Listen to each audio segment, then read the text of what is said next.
สบายดีไอ้น้องหำเล่ๆหำเต่าๆหมดทุกคนซึ่งมื้อนี้ข้อยสิมาเว้าปัญหาการเติมเกมของเพิ่นๆหรือว่าคนในสังคมพ่อแม่พี่น้องผู้เฒ่าผู้แก่ผู้หำเต่าๆหมดทุกคนว่าเป็นหยังจึงเติมเกมใน4เกมเนาะ1 Line Ranger 2 ROV 3 Free Fire 4 Mobile Legends เป็นหยังจึงเติมได้อิหยังขึ้นมาเติมแล้วก็สิตั้งปัญหาถามหมู่เพิ่นหรือว่าทุกคนเบิ่งรู้และทุกคนลองอัน ทุกคนร้องพิมพ์อยู่ล่างใต้คลิปเบิ่งเนาะ1เติมเกมได้ประโยชน์อีหยังขึ้นมาเกิดประโยชน์ต่อสังคมเท่าไหร่เกิดประโยชน์ต่อครอบครัวได้หยังเกิดประโยชน์ต่อตนเองเท่าไหร่2ดิ้นเกมเติมเกมเมื่อเกมตกยุคเกมมันก็ตกไปตามรุ่นตกไปตามสมัย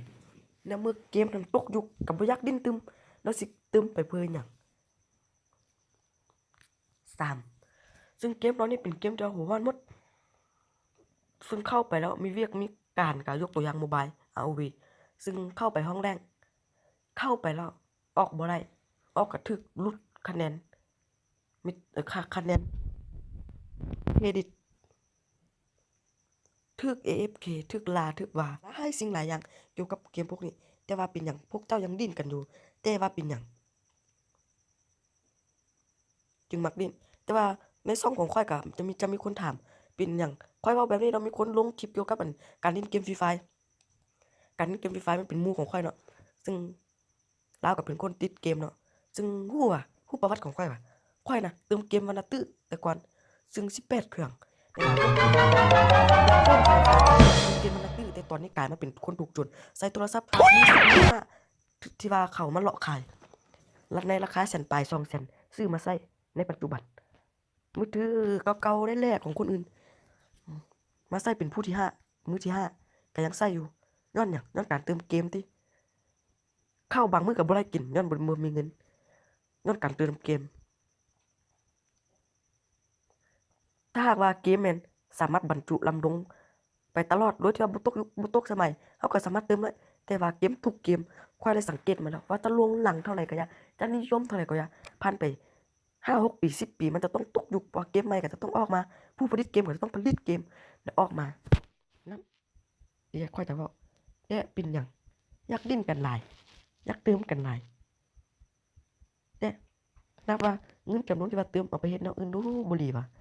ไปซื้อเกือบไปซื้อเสื้อไปซื้อส่งยกตัวอย่างข้อยก็พอละเติมเกมวันละตื้อจนทุกข์ข้าวก็ได้กินวันละคาบเสื้อส่งก็ได้ใส่อันขาดๆบางมื้อก็ได้ไปกินน้ำอู่บ่มีเงินซื้อน้ำดื่มเข้าใจซะอยู่กับผู้ที่ว่าเติมเกมก็บ่อยากให้เติมอะเนาะซึ่งและบ่อยากให้ดิ้นเติม1โมบายเอาFree Fire 3เกมนี่บ่อยากให้ดิ้นเนาะแต่ว่า Line Ranger มันเมื่อเฮามีเวียกเฮาสามารถกดค้างได้เนาะแต่ว่า3เกมนี่กดค้างบ่ได้เข้าไปแล้วจะต้องดิ้นบ่ได้และถูกผู้ใหญ่ล่าถูกพ่อแม่ล่าถูกปู่ย่าตายายล่าถูกอ้ายล่าบางเทื่ออ้ายถูกน้องล่าย้อนดิ้นเกมโมบายเอาFree Fire ซึ่ง3เกมเป็นเกมที่ว่าหัวร้อนซึ่งเกมหัวร้อนน่ะข้อยอยากแนะนำเนาะบ่อยากให้ดิ้นส่วนหลายแต่ว่าหมู่ของข้อยจะลงคลิปเกี่ยวกับ Free Fire มันดิ้นโหดนะมันอยากแสดงฝีมือก็อย่ามันอันนั้นน่ะอย่ามันเถาะแต่ว่าคนอื่นข้อยก็บ่อยากให้ดิ้นคือกันนั่นล่ะเพราะว่าเป็นเกมที่ว่าหัวร้อนเนาะสำหรับคลิปนี้ก็สิเว้าแต่เท่านี้เนาะเว้าหลายก็เป็นคำศัพท์เก่าเนาะบ่อยากเว้าหลายก็อยากให้ทุกคนไปลองคิดเบิ่งเนาะว่าสิ่งที่ข้อยเว้าไปผิดหรือถูกถ้าผิดก็สามารถลาได้เนาะบ่เป็นหยังทางช่องของเราอันบริการให้ทุกคนลาได้เนาะและไผที่เข้ามาเบิ่งก็อยากเข้ามาเบิ่งนั่นล่ะมาติดตามเด้เข้าไปแล้วติดตามกดคำว่าติดตามมันสิยากอิหยังกดติดตามไปโลดนะกูละงึดสู้นะคนลาวด้วยกันนะบ่ส่งเสริม